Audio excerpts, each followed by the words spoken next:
Anda mendengar tentang sebuah kota megah yang disebut Atlantis dari gurun pasir? Kota itu memiliki tiang-tiang menjulang, peradaban yang canggih, dan manusia-manusia dengan tubuh yang perkasa. Tapi kini kota itu hilang, tertimbun pasir, seolah tak pernah ada. Al-Quran menyebutnya, Iram, negeri dengan tiang-tiang tinggi. Bagaimana mungkin kota sehebat itu binasa begitu saja? Al-Quran tidak hanya berisi ayat-ayat hukum dan ibadah, tetapi juga kisah sejarah bangsa-bangsa terdahulu. Bukan dongeng, tapi peringatan. Kota-kota yang pernah makmur, hancur karena kesombongan dan kedurhakaan. Kita akan menelusuri kisah kota-kota terkutuk yang Allah abadikan, dari kaum Ad di Iram, kaum Samud dengan rumah-rumah batu mereka, kaum Lut di Sodom, kaum Madian, hingga negeri Fir'aun. Setiap kota menyimpan tragedi. Setiap runtuhnya peradaban adalah pelajaran abadi untuk umat manusia. Kota kaum Ad, Iram, negeri dengan tiang-tiang tinggi. Bayangkan sebuah kota megah di tengah gurun pasir. Tiang-tiangnya menjulang tinggi, bangunannya kokoh, warganya hidup makmur, dan mereka merasa tidak ada kekuatan yang mampu menggoyahkan peradaban mereka. Kota itu bernama Iram, negeri kaum Ad, yang dalam Al-Quran disebut Iram yang mempunyai tiang-tiang yang tinggi. Namun, yang membuat kisah ini menggetarkan bukan hanya karena kemegahannya, tetapi juga karena akhir tragis yang menimpa kota itu. Kota yang pernah begitu berkuasa, hilang ditelan angin dan pasir. Tidak ada yang tersisa selain jejak samar, terkubur di padang pasir yang sunyi. Pertanyaan besar muncul, bagaimana mungkin sebuah peradaban yang begitu hebat hilang begitu saja?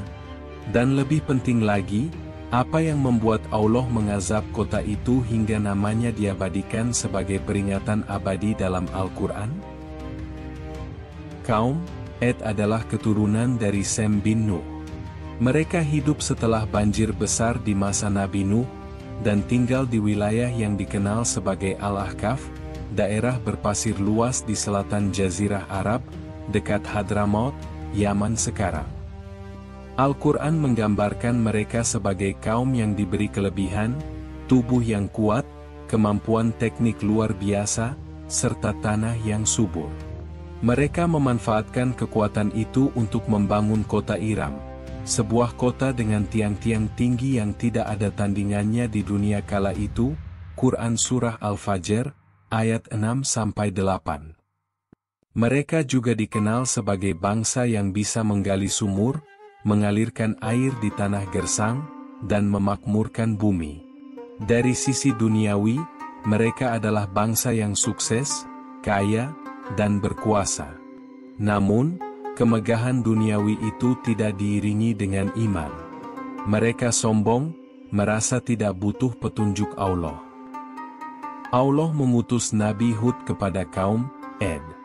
Nabi Hud menyeru mereka agar menyembah Allah semata, meninggalkan kesombongan, dan bersyukur atas nikmat yang diberikan. Namun bagaimana respon mereka? Mereka menolak dengan angkuh. Dalam Al-Quran, Quran Surah Hud, ayat 53-54, mereka berkata kepada Hud, "Wahai Hud, kamu tidak mendatangkan bukti nyata kepada kami, dan kami tidak akan meninggalkan sembahan-sembahan kami hanya karena perkataanmu. Kami tidak mempercayaimu. Kami hanya mengatakan bahwa sebagian Tuhan kami menimpakan penyakit gila kepadamu." Mereka bukan hanya menolak, tetapi juga menghina Nabi Hud. Kaum ini merasa kekuatan fisik dan peradaban mereka cukup untuk melawan siapa saja, termasuk azab Allah. Kesombongan yang mengundang azab.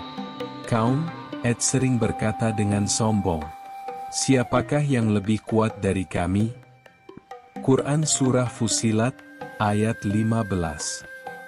Mereka tidak menyadari bahwa sekuat apapun tubuh mereka, sebesar apapun bangunan mereka, tidak ada artinya di hadapan Allah.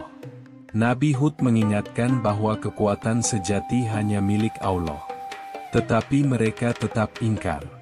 Mereka bahkan menantang Hud agar mendatangkan azab, seolah yakin bahwa mereka tidak mungkin bisa dikalahkan. Azab yang menghancurkan Iram. Allah pun menurunkan azab yang mengerikan. Dalam Quran Surah Al-Haqqah, ayat 6-8 disebutkan, "Dan adapun kaum Ad, maka mereka telah dibinasakan dengan angin yang sangat dingin lagi sangat kencang, yang Allah menimpakan kepada mereka selama 7 malam 8 hari terus-menerus. Maka kamu melihat kaum Ad pada waktu itu mati bergelimpangan, seakan-akan mereka batang-batang kurma yang telah kosong, lapuk. Bayangkan, angin kencang itu bertiup tanpa henti. Bukan angin biasa, tapi angin yang membawa kehancuran. Atap rumah beterbangan, tiang-tiang tinggi runtuh, tubuh manusia terlempar seperti debu. Kota Iram yang megah pun hilang. Kaum Ad yang sombong binasa, tidak ada yang tersisa kecuali pasir yang menimbun kisah mereka. Iram yang hilang dari sejarah. Menariknya, kota Iram sempat menjadi misteri sejarah. Selama berabad-abad, banyak orang menganggap kisah Iram hanyalah legenda. Namun, penelitian modern menemukan reruntuhan kota kuno di wilayah Oman yang disebut Ubar atau Atlantis of the Sands. Banyak arkeolog mengaitkannya dengan Iram yang disebut dalam Al-Quran. Hal ini membuktikan satu hal, apa yang diceritakan Al-Quran bukan mitos, tetapi fakta sejarah. Kota kaum Samud, Petra yang dipahat dari gunung. Bayangkan sebuah kota yang tidak dibangun dengan batu bata atau kayu, tetapi dipahat langsung dari gunung-gunung batu yang menjulang. Dindingnya kokoh, ruangannya luas, dan setiap rumah terlihat seperti benteng yang mustahil runtuh. Itulah kota kaum Samud, bangsa yang hidup setelah kaum Ad, dan disebut berulang kali dalam Al-Quran sebagai pelajaran besar bagi umat manusia. Siapa kaum Samud? Kaum Samud adalah keturunan dari Sem bin Nuh, seperti halnya kaum Ad. Mereka tinggal di wilayah yang sekarang dikenal sebagai Madain Syalih di utara Jazirah Arab, sekitar kawasan Hijaz, antara Madinah dan Tabuk. Dalam catatan sejarah modern, lokasi itu dikenal juga dengan nama Al-Hijr, yang hingga kini masih bisa disaksikan sisa-sisa peninggalannya, rumah-rumah dan makam yang dipahat rapi di batu karang. Al-Quran menyebut tempat itu dalam Quran Surah Al-Hijr, ayat 80. Dan sesungguhnya penduduk Al-Hijr telah mendustakan rasul-rasul. Mereka dikenal sebagai kaum yang sangat maju dalam arsitektur. Mereka memahat gunung bukan sekadar sebagai tempat tinggal, tetapi juga untuk menunjukkan kekuatan dan keabadian. Dalam benak mereka, siapa yang bisa menghancurkan rumah yang terbuat dari gunung? Kemewahan hidup Samud. Kaum Samud bukan hanya ahli memahat, mereka juga hidup makmur. Lembah mereka subur, ladang hijau terbentang, air tersedia, dan hewan ternak berkembang biak. Mereka hidup di antara dua kondisi yang membuat mereka merasa aman, kekayaan alam di darat dan benteng kokoh di gunung. Dengan semua itu, mereka merasa tidak ada satupun yang bisa menggoyahkan. Kenyamanan itu membuat mereka lupa kepada Sang Pemberi nikmat. Nabi Syalih di tengah kaumnya. Allah mengutus Nabi Syalih kepada kaum Samud. Beliau berasal dari kaum itu sendiri, dikenal cerdas, jujur, dan dihormati. Nabi Syalih menyeru mereka, "Wahai kaumku, sembahlah Allah, sekali-kali tidak ada bagimu Tuhan selain Dia. Sesungguhnya telah datang kepadamu bukti yang nyata dari Tuhanmu. Unta betina Allah ini menjadi tanda bagimu, maka biarkanlah dia makan di bumi Allah, dan janganlah kamu mengganggunya dengan gangguan apapun, yang menyebabkan kamu ditimpa azab yang pedih." Quran Surah Al-Araf, ayat 73. Unta betina ini adalah mukjizat. Unta itu keluar dari celah batu sesuai permintaan kaum Samud yang menantang Nabi Syalih mendatangkan bukti kenabian. Allah menetapkan syarat, unta itu boleh minum dari sumber air pada hari tertentu, dan kaum Samud minum pada hari berikutnya. Mereka harus menghormati keberadaannya. Kesombongan dan pembangkangan. Sayangnya, kaum Samud tidak bersyukur. Alih-alih taat, mereka justru merasa terganggu dengan adanya unta itu. Mereka menganggap unta betina raksasa itu merebut jatah air ternak mereka. Sampai akhirnya, mereka sepakat membunuhnya. Seorang lelaki bernama Qaddar bin Salif dengan berani menyembelih unta itu. Peristiwa ini dicatat dalam Quran Surah As-Syams, ayat 11-14. Ketika bangkit orang yang paling celaka di antara mereka, lalu Rasul Allah, Syalih, berkata kepada mereka, biarkanlah unta betina Allah dan minumannya. Tetapi mereka mendustakannya dan menyembelih unta itu, maka Tuhan membinasakan mereka disebabkan dosa mereka, lalu Allah menyamaratakan mereka dengan azab.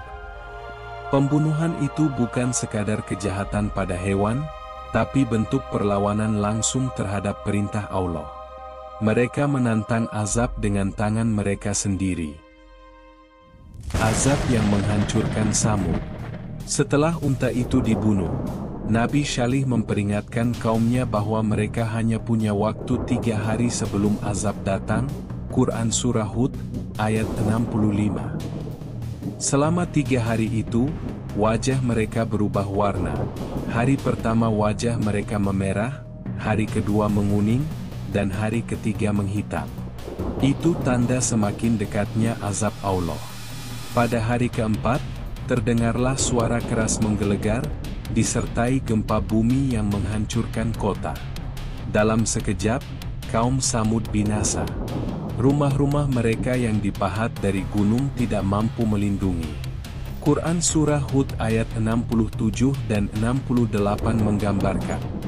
Dan suara keras yang mengguntur menimpa orang-orang yang zalim itu, lalu mereka mati bergelimpangan di rumah-rumah mereka. Seakan-akan mereka belum pernah berdiam di situ. Jejak kaum Samud di Al-Hijr. Berbeda dengan kota Iram yang hilang di telan pasir, peninggalan kaum Samud masih ada hingga kini. Di kawasan Madain Syalih, masih bisa kita lihat bangunan yang dipahat rapi dari gunung. Dindingnya kokoh, ruangannya luas, dan arsitekturnya menakjubkan. Bahkan Rasulullah saat melewati wilayah itu dalam perjalanan menuju Tabuk, memerintahkan para sahabat untuk menangis agar mereka tidak terkena murka seperti Samud. Beliau melarang para sahabat meminum air atau menggunakan sumur bekas kaum Samud, kecuali dari sumur yang pernah digunakan Nabi Syalih. Ini menunjukkan betapa seriusnya peringatan itu.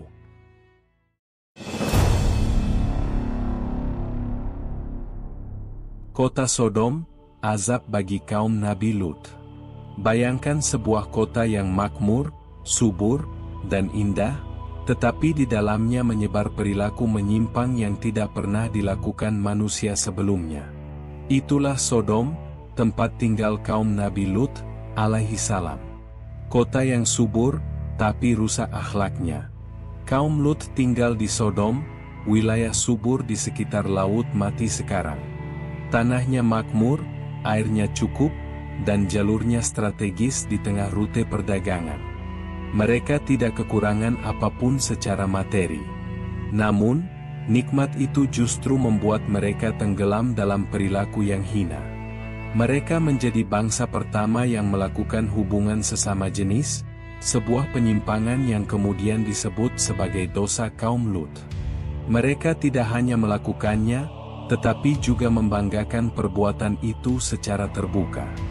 Bahkan, mereka menjadikannya kebiasaan di jalan-jalan dan di tempat umum. Nabi Lut dan dakwah yang ditolak. Nabi Lut adalah keponakan Nabi Ibrahim. Beliau diutus khusus kepada kaum Sodom untuk memperingatkan mereka agar kembali kepada fitrah. Dakwahnya sederhana, tinggalkan kekejian, kembalilah kepada Allah, jalani kehidupan dengan moral yang benar. Namun apa jawaban mereka? Al-Quran mencatat ejekan mereka. Usirlah Lut dan pengikutnya dari kota kalian, karena mereka orang-orang yang sok suci. Quran Surah An-Naml, ayat 56. Mereka bukan hanya menolak, tetapi juga menantang. Bahkan, ketika malaikat tamu datang ke rumah Nabi Lut dalam wujud lelaki tampan, kaum Sodom berbondong-bondong mendatangi rumah itu dengan niat bejat. Azab yang membalik kota. Saat itulah keputusan Allah turun. Para malaikat berkata kepada Nabi Lut agar segera keluar bersama keluarganya di malam hari, tanpa menoleh ke belakang. Hanya istrinya yang tetap tinggal, karena ia ikut mendukung perbuatan kaum Sodom. Azab pun datang. Allah mengangkat kota Sodom, lalu membalikkan tanahnya. Setelah itu, Allah menghujani mereka dengan batu dari tanah yang terbakar. Quran Surah Hud, ayat 82 dan 83. Maka tatkala datang azab kami jadikan negeri kaum Lut itu yang di atas ke bawah, dan kami hujani mereka dengan batu dari tanah yang terbakar, bertubi-tubi, yang diberi tanda oleh Tuhanmu. Dan azab itu tidak jauh dari orang-orang zalim. Jejak kota Sodom. Hingga kini, Laut Mati diyakini sebagai lokasi kota Sodom. Wilayah itu terkenal paling rendah di bumi, airnya asin pekat, dan tidak ada makhluk hidup yang bisa bertahan di dalamnya. Para sejarawan meyakini bahwa kehancuran Sodom terjadi di wilayah ini, menjadi saksi bisu dari azab Allah. Kota kaum Madian, bangsa yang menipu dalam timbangan. Kaum Madian hidup di wilayah subur di jalur perdagangan, dekat Laut Merah bagian utara, di sekitar kawasan yang sekarang masuk wilayah Yordania. Mereka dikenal sebagai pedagang yang pandai, tapi di balik kecerdikan itu tersimpan kezaliman. Kekayaan yang tidak jujur. Kaum Madian hidup makmur dari hasil perdagangan. Mereka punya kebun, sumur, dan pasar yang ramai. Namun mereka dikenal dengan satu sifat buruk, menipu dalam timbangan dan takaran. Setiap kali berdagang, mereka mengurangi timbangan saat menjual, tapi meminta lebih ketika membeli. Perbuatan itu berulang kali dikecam dalam Al-Quran. Quran Surah Hud, ayat 84 dan 85. Dan kepada penduduk Madian, kami utus Syuaib, saudara mereka. Ia berkata, "Wahai kaumku, sembahlah Allah, tidak ada Tuhan bagimu selain Dia. Janganlah kamu kurangi takaran dan timbangan. Sesungguhnya aku melihat kamu dalam keadaan makmur, dan sesungguhnya aku takut atasmu azab hari yang meliputi." Nabi Syuaib dan dakwah ekonomi. Nabi Syuaib, yang dikenal fasih berbicara, menyeru mereka agar jujur dalam berdagang, tidak merusak di muka bumi, dan kembali kepada Allah. Tapi mereka menolak. Mereka mengejek. "Hai Syuaib, apakah syalatmu menyuruhmu agar kami meninggalkan apa yang disembah oleh nenek moyang kami, atau agar kami tidak berbuat terhadap harta kami apa yang kami kehendaki? Sesungguhnya engkau benar-benar orang yang sangat penyantun lagi berakal." Quran Surah Hud, ayat 87. Mereka merasa kebebasan ekonomi mereka terganggu. Azab yang meliputi Madian. Setelah dakwah bertahun-tahun ditolak, azab Allah pun turun. Ada dua bentuk azab yang disebutkan, gempa bumi yang menghancurkan kota, dan suara keras yang memekakkan telinga. Quran Surah Al-Araf, ayat 91. Maka mereka ditimpa gempa, lalu jadilah mereka mayat-mayat bergelimpangan di negeri mereka. Kaum Madian binasa, dan kota yang makmur itu runtuh. jejak kaum Madian. Sisa-sisa wilayah Madian diyakini berada di sekitar Yordania dan Arab Utara. Namun yang paling jelas, peringatan mereka abadi dalam ayat-ayat Al-Quran tentang kejujuran dalam berdagang dan larangan berbuat curang dalam timbangan. Pelajaran abadi dari kota-kota yang hilang. Sejarah selalu berulang. Dari halaman Al-Quran kita membaca kisah kaum Ad di negeri Iram, yang hancur karena kesombongan. Kita juga menyaksikan bagaimana kaum Samud yang memahat gunung menjadi rumah kokoh, runtuh dalam sekejap karena mendustakan mukjizat Nabi Syalih. Sodom dibalikan tanahnya dan dihujani batu, karena mereka menolak fitrah dan terjerumus dalam penyimpangan moral. Madian yang hidup makmur dari perdagangan akhirnya musnah dilanda gempa, sebab mereka mengabaikan keadilan dan berlaku curang dalam timbangan. Dan Mesir di bawah Fir'aun, sekuat apapun piramida yang mereka bangun, tidak mampu menyelamatkan sang penguasa yang mengaku sebagai Tuhan. Ia ditenggelamkan, dan jasadnya diawetkan agar menjadi pelajaran bagi generasi sesudahnya. Namun pelajaran ini tidak berhenti di masa lalu. Dalam sejarah dunia modern pun kita melihat pola yang sama. Kota Pompei di Italia, yang terkenal dengan pesta pora dan kemaksiatannya, hilang dalam letusan dahsyat Gunung Vesuvius. Desa Legetang di Jawa, yang dalam cerita rakyat dikaitkan dengan kezaliman penguasa setempat, hilang ditelan longsor gunung dalam satu malam. Bahkan kisah Atlantis yang melegenda, walau masih dianggap mitos, menggambarkan satu pola yang sama. Sebuah peradaban yang megah akhirnya tenggelam oleh kesombongannya sendiri. Al-Quran menegaskan dalam surat Al-Hajj ayat 45, dan berapa banyak negeri yang telah kami binasakan, penduduknya zalim. Maka robohlah atap-atapnya, dan berapa banyak sumur yang ditinggalkan, serta istana yang tinggi. Ayat ini adalah cermin yang tidak pernah retak. Setiap peradaban yang menolak Allah, yang berbangga dengan harta, kekuasaan, atau moral yang menyimpang, pasti menuju jurang kehancuran. Sejarah bukan dongeng, bukan kisah hiburan untuk kita dengarkan lalu dilupakan. Sejarah adalah peringatan. Kota-kota itu hancur bukan karena Allah tidak mampu menyelamatkan, tetapi karena mereka sendiri menutup pintu hidayah. Maka pertanyaannya kembali kepada kita, apakah umat Islam hari ini akan mengulangi kesalahan mereka? Atau kita akan belajar, memperbaiki diri, menjaga iman, menegakkan keadilan, dan tetap bersatu dalam ketaatan?